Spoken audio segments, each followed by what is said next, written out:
Praise the lord, hallelujah. ದೇವರ ಪರಿಶುದ್ಧ ನಾಮಕ್ಕೆ ಸ್ತೋತ್ರವಾಗಲಿ. ನಿಮ್ಮೆಲ್ಲರಿಗೂ ಕರ್ತನಾದ ಯೇಸು ಕ್ರಿಸ್ತ ನಾಮದಲ್ಲಿ ಪ್ರೀತಿಯ ವಂದನೆಗಳನ್ನು ನಾನು ತಿಳಿಯಪಡಿಸ್ತೇನೆ.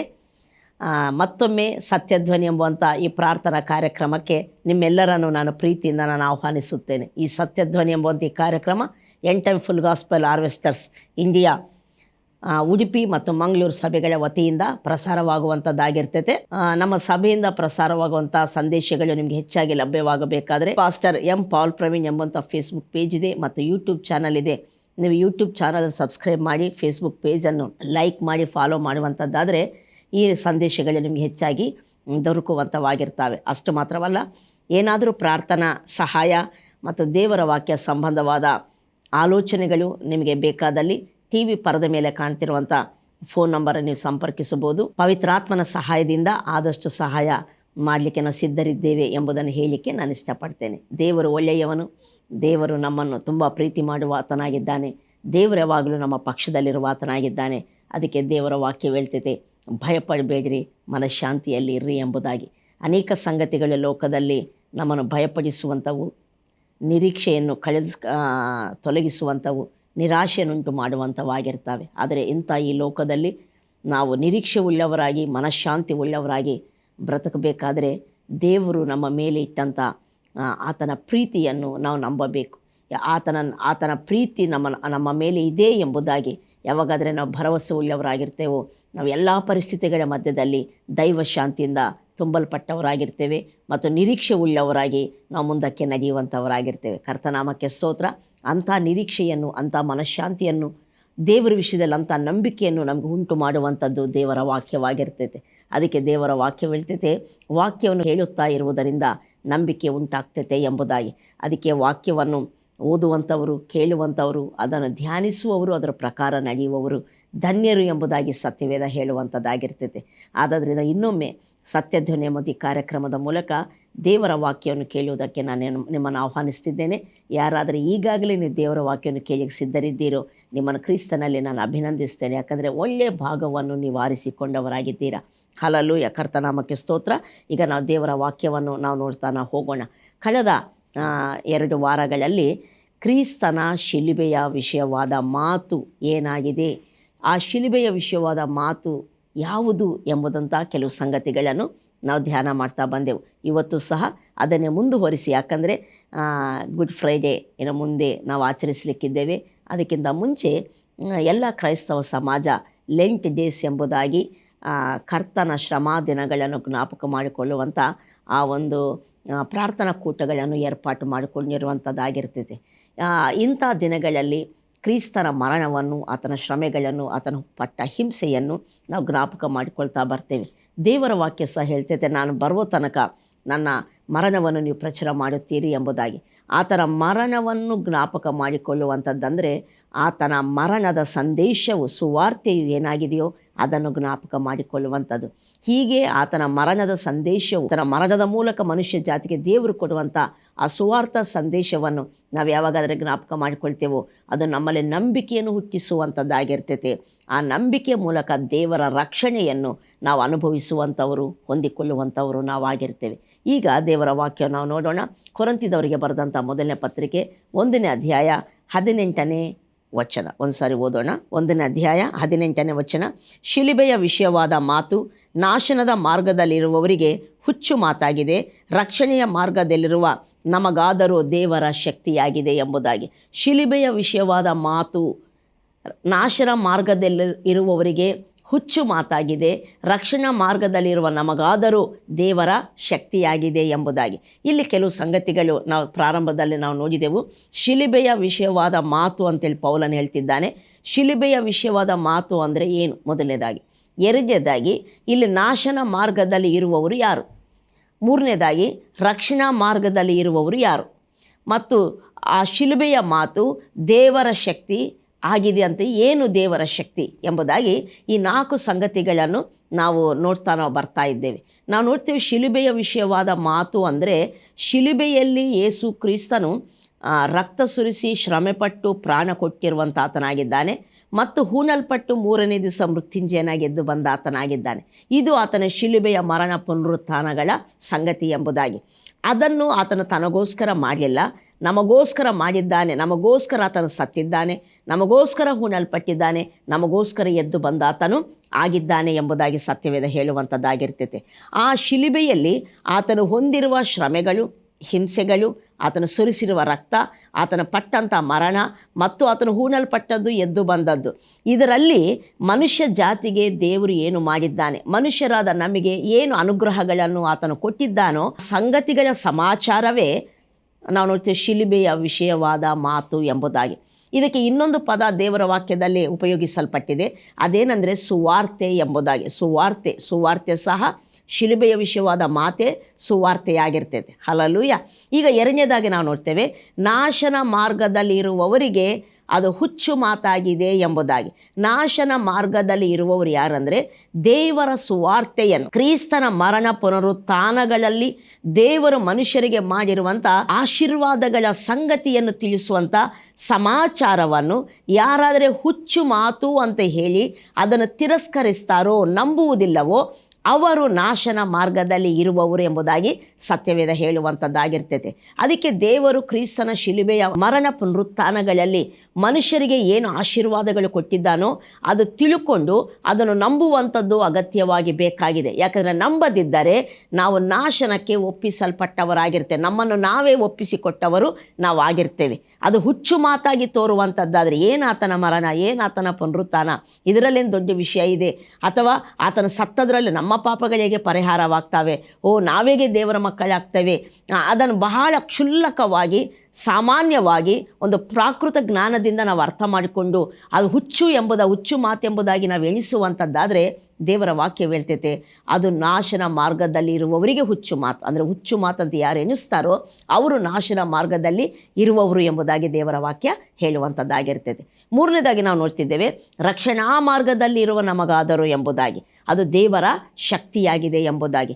ಸುವಾರ್ಥ ವಾಕ್ಯವು ಇದು ದೇವರ ಶಕ್ತಿ, ಇದು ದೇವರು ನಮಗಾಗಿ ಮಾಡಿರುವ ಕಾರ್ಯ, ಇದರಲ್ಲಿ ನನಗೆ ಇಂಥ ಆಶೀರ್ವಾದಗಳು ದೇವರು ಕೊಟ್ಟಿದ್ದಾನೆಂಬುದಾಗಿ ಅದನ್ನು ಗೌರವದಿಂದ ಸ್ವೀಕಾರ ಮಾಡಿ ಅದನ್ನು ನಂಬುವಂಥದ್ದಾದರೆ, ಯಾರಾದರೆ ನಂಬುತ್ತಾರೋ ಅವರೇ ರಕ್ಷಣಾ ಮಾರ್ಗದಲ್ಲಿರುವವರು, ಅವರೇ ರಕ್ಷಿಸಲ್ಪಟ್ಟವರು ಎಂಬುದಾಗಿ ಸತ್ಯವೇದ ಹೇಳುವಂಥದ್ದಾಗಿರ್ತೈತೆ.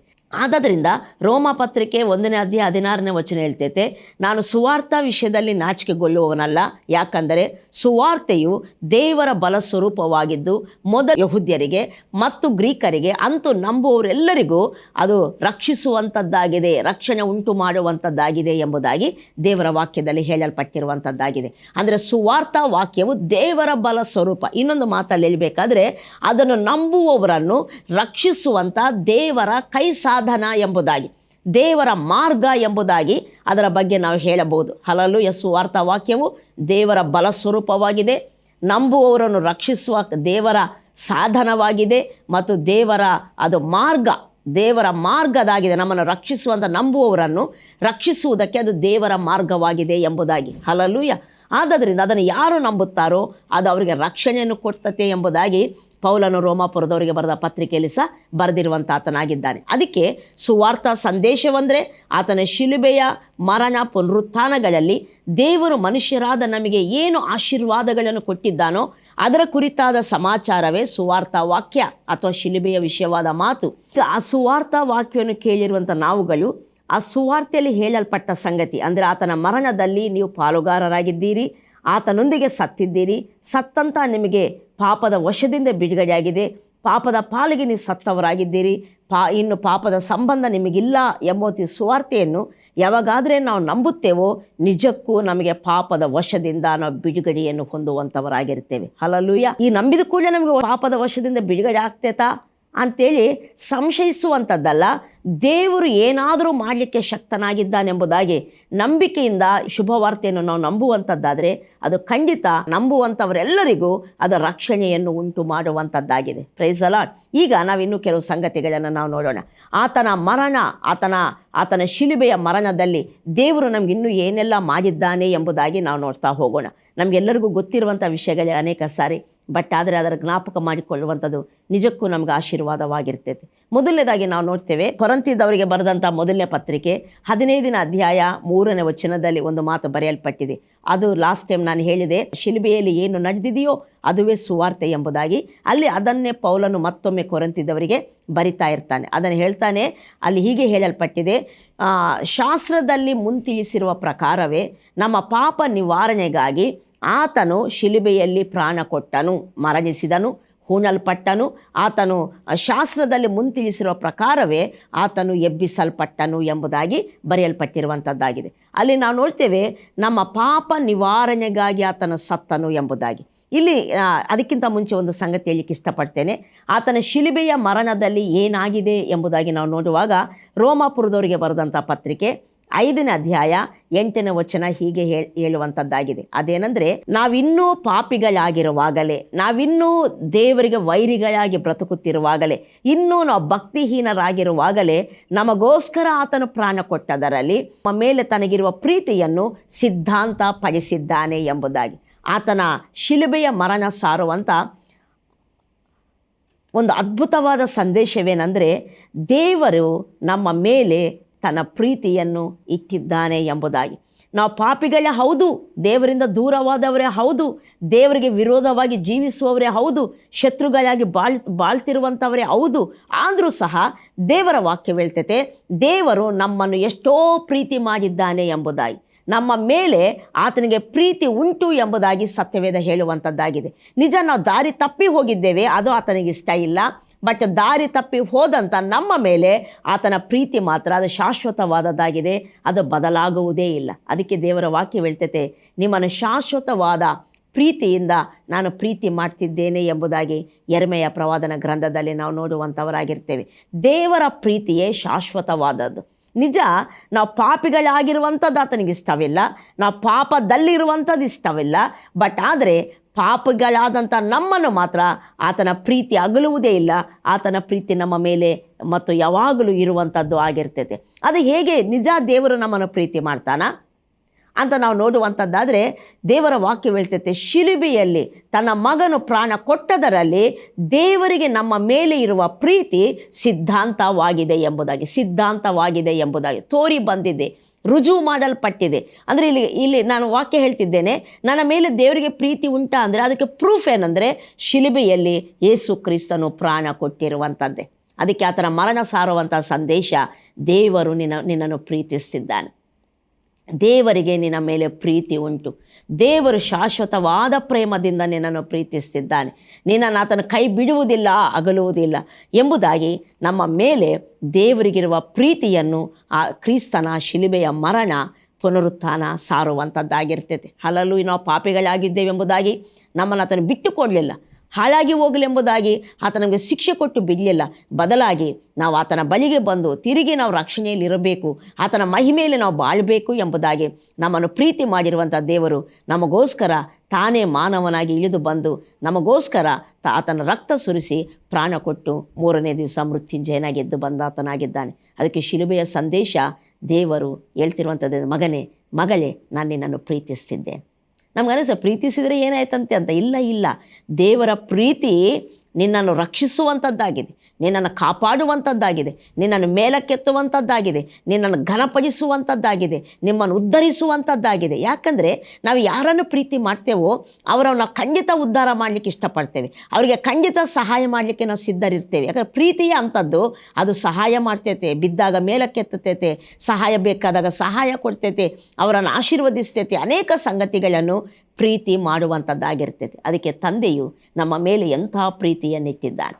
ಆತ ನಮ್ಮನ್ನು ಪ್ರೀತಿ ಮಾಡಿರುವುದರಿಂದ ಈ ಲೋಕದಲ್ಲಿ ನಮ್ಮ ಧೈರ್ಯವೇನೆಂದರೆ ಎಲ್ಲ ಸಂಗತಿಗಳಲ್ಲಿ ನಮಗೆ ಜಯ ಉಂಟು ಎಂಬುದಾಗಿ. ಆದ್ದರಿಂದ ಆತನ ಶಿಲುಬೆಯನ್ನು ಜ್ಞಾಪಕ ಮಾಡಿಕೊಳ್ತೇವೆಂದರೆ ನಮ್ಮ ಮೇಲೆ ದೇವರಿಗಿರುವ ಪ್ರೀತಿಯನ್ನು ಜ್ಞಾಪಕ ಮಾಡಿಕೊಳ್ತೇವೆ.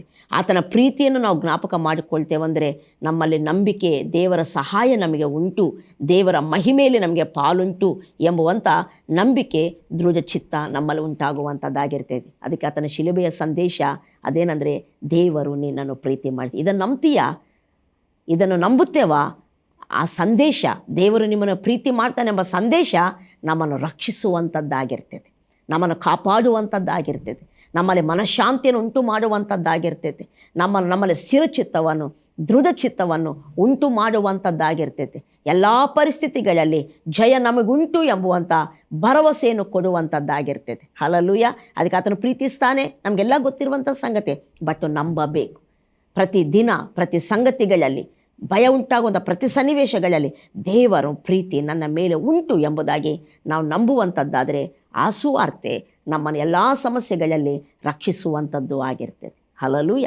ಈಗ ಎರಡನೇ ಸಂಗತಿ, ಆತನ ಶಿಲುಬೆಯ ಮರಣದಲ್ಲಿ ಏನು ಸಂದೇಶ ಇನ್ನೂ ಉಂಟು ಅಂತ ನಾವು ನೋಡುವಂಥದ್ದಾದರೆ, ಈಗಾಗಲೇ ನಾನು ಹೇಳಿದೆ, ಕೊರಿಂಥದವರಿಗೆ ಬರೆದಂಥ ಮೊದಲನೇ ಪತ್ರಿಕೆ 15ನೇ ಅಧ್ಯಾಯ 3ನೇ ವಚನದಲ್ಲಿ ನಾವು ನೋಡ್ತೇವೆ, ಶಾಸ್ತ್ರದಲ್ಲಿ ಮುಂತಿಳಿಸಿರುವ ಪ್ರಕಾರವೇ ನಮ್ಮ ಪಾಪ ನಿವಾರಣೆಗಾಗಿ ಆತನು ಸತ್ತನು ಎಂಬುದಾಗಿ, ಆತನು ಮರಣಿಸಿದನು ಎಂಬುದಾಗಿ, ನಮ್ಮ ಪಾಪಗಳು ನಿವಾರಿಸಲ್ಪಟ್ಟಿದ್ದಾವೆ ಎಂಬುದಾಗಿ. ಕೆಲವರು ಏನು ಅಂದುಕೊಳ್ತಾರೆ ಅಂದರೆ, ನಾನು ತುಂಬ ದೊಡ್ಡ ಪಾಪಿಯಾಗಿದ್ದೇನೆ, ತುಂಬ ಪಾಪಗಳು ಮಾಡಿದ್ದೇನೆ, ನನ್ನ ಪಾಪಗಳು ಕ್ಷಮಿಸಲ್ಪಡಲಿಕ್ಕೆ ಸಾಧ್ಯ ಇಲ್ಲ, ಅದು ಪರಿಹಾರ ಆಗಲಿಕ್ಕೆ ಸಾಧ್ಯ ಇಲ್ಲ ಎಂಬುವಂಥ ಒಂದು ಅಭಿಪ್ರಾಯದಲ್ಲಂಥ ಒಂದು ಮನಸ್ಥಿತಿಯಲ್ಲಿರುವಂಥವರಾಗಿರ್ತಾರೆ.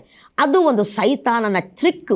ಸೈತಾನ ನಮ್ಮನ್ನು ದೇವರ ಕ್ಷಮಿಸಿದ್ದಾನೆ, ಪರಿಹರಿಸಿದ್ದಾನೆ ನನ್ನ ಪಾಪಗಳನ್ನೆಂಬುದಾಗಿ ನಂಬದ ಹಾಗೆ ನಮ್ಮನ್ನಂಥ ಒಂದು ಬಂಧನದಲ್ಲಿ, ಅಜ್ಞಾನದಲ್ಲಿ ಕಟ್ಟಿ ಹಾಕಿರ್ತಾನೆ. ಆದರೆ ಆ ರೀತಿ ಮನಸ್ಥಿತಿಯಲ್ಲಿ ನಾವಿರ್ತೇವೆ.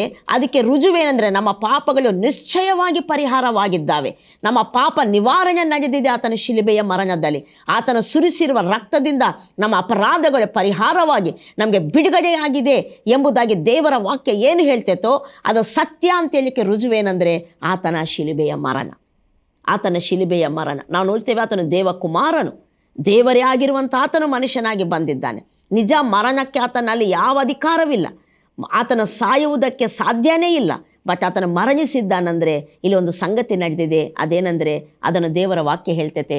ಕೊರಿಂಥದವರಿಗೆ ಬರೆದಂಥ 2ನೇ ಪತ್ರಿಕೆ 5ನೇ ಅಧ್ಯಾಯ 21ನೇ ವಚನ ಹೀಗೆ ಹೇಳುವಂಥದ್ದಾಗಿರ್ತದೆ. ಒಂದು ಸಾರಿ ನಾವು ಅದನ್ನು ಓದಿಕೊಳ್ಳೋಣ. ಕೊರಿಂಥದವರಿಗೆ ಬರೆದ 2ನೇ ಪತ್ರಿಕೆ 5ನೇ ಅಧ್ಯಾಯ 21ನೇ ವಚನ, ನಾವು ಆತನಲ್ಲಿ ದೇವರಿಗೆ ಸಮರ್ಪಕರಾದ ನೀತಿ ಸ್ವರೂಪಿಗಳಾಗುವಂತೆ ದೇವರು ಪಾಪಜ್ಞಾನವಿಲ್ಲದ ಆತನನ್ನು ನಮಗೋಸ್ಕರ ಪಾಪ ಸ್ವರೂಪಿಯಾಗ ಮಾಡಿದನು. ಅದಕ್ಕಿಂತ ಮುಂಚೆ 19ನೇ ವಚನ ಹೇಳ್ತೈತೆ, ಆ ಸಮಾಧಾನ ವಾಕ್ಯವೇನೆಂದರೆ, ದೇವರು ಮನುಷ್ಯರ ಅಪರಾಧಗಳನ್ನು ಅವರ ಲೆಕ್ಕಕ್ಕೆ ಹಾಕದೆ ಲೋಕವನ್ನು ಕ್ರಿಸ್ತನಲ್ಲಿ ತನಗೆ ಸಮಾಧಾನ ಪಡಿಸಿಕೊಳ್ಳುತ್ತಿದ್ದನೆಂಬುದೇ ಎಂಬುದಾಗಿ. ನಮ್ಮೆಲ್ಲರಿಗೂ ಗೊತ್ತುಂಟು, ಯೇಸು ಸಾಯುವುದಕ್ಕೆ ಕಾರಣ, ಮರಣ ಆತನ ಮೇಲೆ ಬರಲಿಕ್ಕೆ ಕಾರಣ, ನಮ್ಮ ಪಾಪಗಳನ್ನು ದೇವರು ಯೇಸುವಿನ ಮೇಲೆ ಹಾಕಿದ್ದಾನೆ ಎಂಬುದಾಗಿ.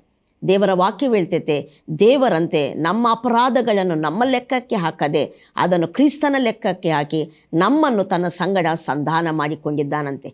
ನಮ್ಮ ಅಪರಾಧಗಳೆಲ್ಲ ಆತನು ಹೊತ್ತುಕೊಂಡದರಿಂದ ಆತನ ಅಪರಾಧಿ ಎಂಬುದಾಗಿ ನಿರ್ಣಯಿಸಲ್ಪಟ್ಟ.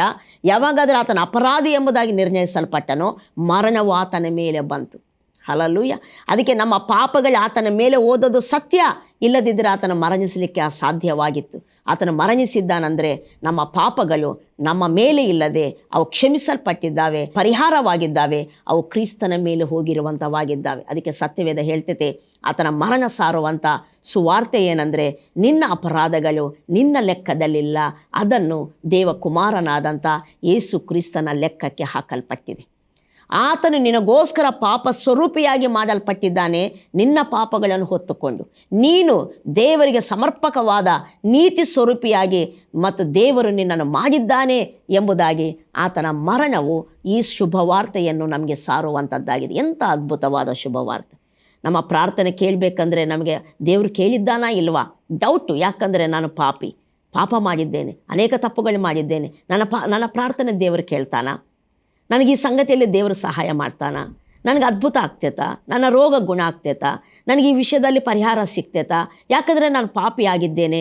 ಈ ಪಾಪದ ಅಪರಾಧದ ಭಾವನೆ ದೇವರ ಮೇಲೆ ಭರವಸೆವಿಲ್ಲದ ಹಾಗೆ, ದೇವರ ಸಹಾಯವನ್ನು, ದೇವರ ಆಶೀರ್ವಾದಗಳನ್ನು ನಂಬದ ಹಾಗೆ ನಮ್ಮನ್ನು ಅಡ್ಡಿ ಮಾಡುವಂಥದ್ದಾಗಿರ್ತೈತೆ. ಬಟ್ ಆದರೆ ನಮ್ಮ ಪಾಪಗಳು ಪರಿಹಾರವಾಗಿರುವಂಥದ್ದು ನಿಶ್ಚಯ ಎಂಬುದಾಗಿ ತೋರಿಸುವಂಥದ್ದು ಯಾವುದಂದರೆ ಕ್ರಿಸ್ತನ ಶಿಲುಬೆಯ ಮರಣ.